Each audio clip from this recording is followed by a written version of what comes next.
এটা বস্তু মনত আছেনে মই কোন সময়ত জন্ম হৈছিলোঁ সময়টো কি মনত আছে নেকি ৰাতিপুৱা কিমান সময়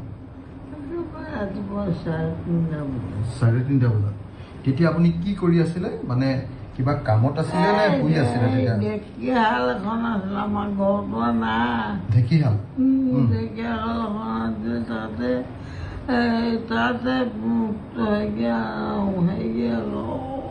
ককাই আকৌ সেয়া বিনন্দ গোপাল বিনন্দ ঠাকুৰ বা সেয়া শালবাহী দেউতাই তাৰপিছত তাৰপৰা আহি যাব মোক খুৱাই বুৱাই ককাই দিয়ে নে দেউতাই দেউতা আৰু ককাই আপোনাক খুৱাই বুৱাই দুয়োটাই কৰে যে দুয়োটাই কাম কৰে ন মিলা পঠিয়াব মিলা হাজাকে দেউতা আৰু হেৰিয়ে আপোনাৰ যেতিয়া মোৰ পেটত মই আছিলোঁ তেতিয়া ককাইদেউৰ দেউতাই মিলা হাজাকে কামখিনি কৰে কৰি তাৰপিছত কি কৰে তাৰপিছত খেতিলৈ গুচি যায় কি খেতি কৰে তেতিয়া শালি খেতিটোৱে তাৰপিছত হেৰি তাৰপিছত মই জন্ম কেতিয়া হ'লোঁ কোন সময়ত হ'লোঁ ৰাতিপুৱা 3:30 হয়নে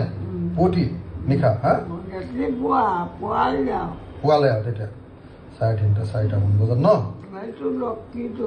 লক্ষী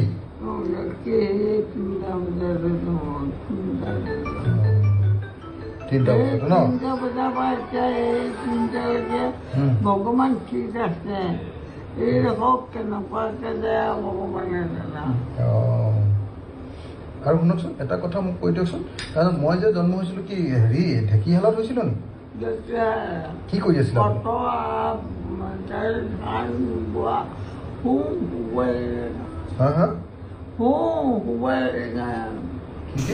এতিয়া ধান বনোৱা মিল পাই গ'লোহি সেইটো মিলটো কিটো কৰিছিলে শুইছিলে ক'ত হৈছিলে ঢেঁকীশালতে কি আমাৰ ঘৰে নাছিলে নি তেতিয়া